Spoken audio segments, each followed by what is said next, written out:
Shalom Bapak Ibu Saudara. Renungan kita pagi hari ini masih berbicara soal Izabel, istrinya Ahab yang mengajak akhirnya umat Israel menyembah Baal dan Asitoret.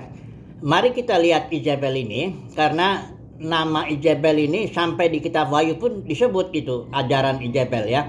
Nah, jadi kita perlu tahu dulu Izabel itu ada yang memang Izabel sejarah ya, artinya dia itu betul-betul orang yang ada dalam sejarah, perempuan ya, istrinya Ahab, Raja Ahab. Tapi di kitab Wahyu dia disebut juga, hanya berbeda itu ya sifat dasarnya. Karena kitab Wahyu itu adalah kitab dengan bahasa simbol. Wahyu pasal 1:1 dikatakan Yohanes itu mendapat itu dinyatakan itu istilah Yunani semaino dari akar kata sema yang artinya simbol. Jadi Rasul Yohanes menerima pewahyuan Yesus Kristus dan gerejanya dengan bahasa simbol. Jadi Izabel di kitab Wahyu itu adalah simbol. Kalau simbol kita tahu ada makna di balik simbol itu ya. Kayak simbol lalu lintas P dicoret itu bacanya bukan P dicoret tapi dilarang parkir. Nah, Izabel di kitab Wahyu pasal 2 itu adalah simbol. Ada sesuatu yang mau Tuhan bicarakan kepada gerejanya melalui simbol Izabel ini. Nah, untuk memahami simbol Izabel, kita harus tahu dulu cerita sejarahnya ya. Saya akan bagi beberapa poin aja supaya kita melihat siapa sejarahnya yang sebenarnya Izabel itu. Pertama, Izabel ini tentu dia punya istana ya, karena Raja Ahab itu kan ada istananya. Nah, di istana Izabel itu ada nabi, coba saja ya. 1 Raja-Raja 18 ayat 19. Dikatakan di sini juga nabi-nabi Baal yang 450 orang itu dan nabi-nabi Asyera yang 400 itu yang mendapat makan dari meja istana Izabel. Jadi Izabel ini memelihara nabi-nabi Baal, nabi-nabi palsu ya, memberi makan dia ya. Makanannya pasti enak karena itu makanan istana ya. Nah, oke, itu satu poin. Kita pegang dulu itu ya. Yang berikutnya, dalam kasus kebun anggur Nabot itu adanya di pasal yang 1 Raja-Raja yang ke-21. Kita nggak baca ini. Ceritanya begini intinya. Pokoknya si Ahab itu ingin kebun anggur Nabot, tapi dia nggak bisa caranya bagaimana karena Nabot nggak mau. Akhirnya si Izabel merancang bagaimana membunuh si Nabot ini, tapi dengan cara dia merampas otoritas suaminya. Dia di sini dikatakan dia menulis surat atas nama Ahab, terus memeteraikannya dengan meterai raja. Jadi dia merampas otoritas si Raja Ahab itu supaya nyuruh tua-tua di daerah kebun anggur Nabot untuk merancang pembunuhan kepada Nabot. Nah, jadi Izabel ini sifatnya dia merampas otoritas suaminya ya. Merampas atau mengambil otoritas suaminya. Oke ya. Kemudian satu fakta bahwa di zaman Izabel Tuhan tetap punya 7.000 orang yang tidak nyembah berhala. Mari kita baca dulu 1 Raja-Raja 19 ayat 18. Tetapi aku akan meninggalkan 7.000 orang di Israel, yakni semua orang yang tidak sujud menyembah Baal dan yang mulutnya tidak mencium dia. Nah, jadi dari fakta-fakta ini mari kita sekarang masuk ke dalam kitab Wahyu. Sebenarnya Izabel ini apa? Karena Izabel ini di kitab Wahyu itu memimpin gereja juga menyembah berhala. Mari kita baca dulu Wahyu pasal 2 ayat yang ke-20. Tetapi aku mencela engkau karena engkau membiarkan wanita Izabel yang menyebut dirinya nabiah mengajar dan menyesatkan hamba-hambaku supaya berbuat jinah dan makan persembahan-persembahan berhala. Jadi Izabel ini saudara ingat ya, ini bukan perempuan kalau di gereja ini. Dia simbol ya. Yang simbol apa? Pertama, dia merampas otoritas ya. Tadi kan ceritanya begitu ya. Merampas otoritas suaminya.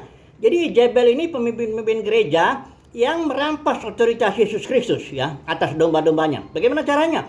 Kisah Rasul 20:30 menjelaskan, karena serangan serigala ganas, para pemimpin melarikan diri, dia menarik murid kepada dirinya. Ya, dia membangun kerajaan sendiri, merasa diri aku berotoritas di sini. Engkau semuanya harus tunduk kepadaku, jangan main-main dengan biji mata Tuhan dan sebagainya. Ya.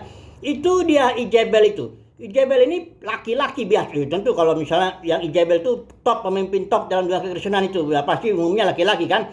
Nah, dia itu yang merasa diri berotoritas atas umat Tuhan. Itulah dia Izabel yang ajarannya itu mengarah kepada penyembahan berhala. Dan biasanya kumpul tuh ada 411 nabi-nabi Baal tuh ngumpul dan makan di meja istana Izebel. Karena Izebel ini kaya jelas. Karena dia menarik murid-murid kepada dirinya, dia menarik uangnya juga dengan ajaran palsu lah, persepuluhan, 2 sulung, apapun juga itu.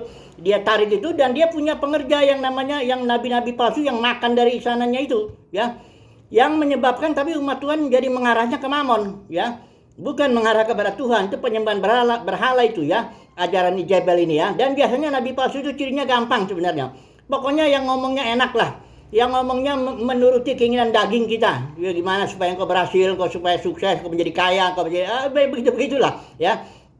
Intinya gampang saudara. Kalau yang penting kalau kita pakai pengurapan dari Kristus dalam batin tuh 5 menit aja dia ngomong kita udah tahu ini nih Izebel ini ajarannya nih kan begitu kan.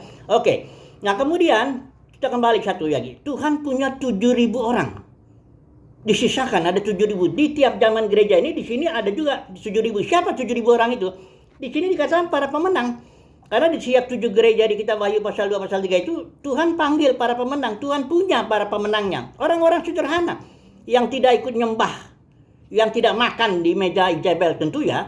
Dia nggak makan, dia nggak dapat uang-uang haram dalam di meja Izebel itu. Enggak. Kita nabi-nabi palsu itu kayak Elia, ya kadang-kadang makan dari janda Sarfat, ya ada mujizat burung gagak lah, atau kayak Paulus dia kerja bikin kemah dan sebagainya ya. Pengennya Tuhan pelihara nabi-nabi asli itu ya.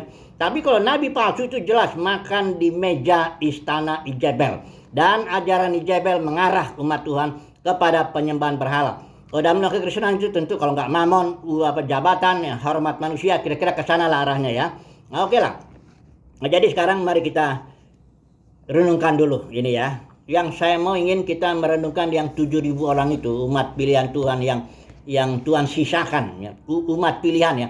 Karena dalam doa Kristen ada banyak yang dipanggil, yang lahir baru dipanggil, diberkati ya. Tapi ada jemaat yang dipilih yang tidak sujud menyembah Baal gitu ya. Nggak ngikut, dia nggak makan. Kalau melayani dalam kekristenan dia nggak makan dari meja istana Izebel, nggak makan. Ya dia nggak makan uang-uang yang begitu. Dia dipelihara Tuhan dengan caranya ya. Nah, mari kita merenungkan bahwa sebagai umat pilihan Tuhan, sebagai 7.000 orang yang tidak sujud menyembah Baal, mari kita belajar setia. Karena di dalam kitab Wahyu pasal 17 dikatakan yang pemenang itu yang dipanggil, yang dipilih, dan yang setia ya. Saudara, kita harus nggak usah lihat oh dia diberkati, memang diberkati ya. Dunia kekristenan itu diberkati, meja Izebel itu juga diberkati ya. Semua nabi-nabi palsu itu diberkati. Tapi ingat ya, ada pengadilan Kristus. Di sanalah kita akan menghadap, di sanalah kita akan mempertanggungjawabkan segala sesuatunya, pengajaran kita juga. Di sanalah Tuhan Yesus akan terus terang. Matius 7 ayat 21 23, terus terang dia di situ. Yang mana hambanya, yang mana hamba Mamon, yang mana nabi sejati, yang mana nabi palsu dan sebagainya. Jadi kuatkan dan teguhkanlah hatimu ya. Engkau sudah dipanggil, engkau sudah dipilih, marilah kita menjadi setia, mengikut Tuhan terus ya.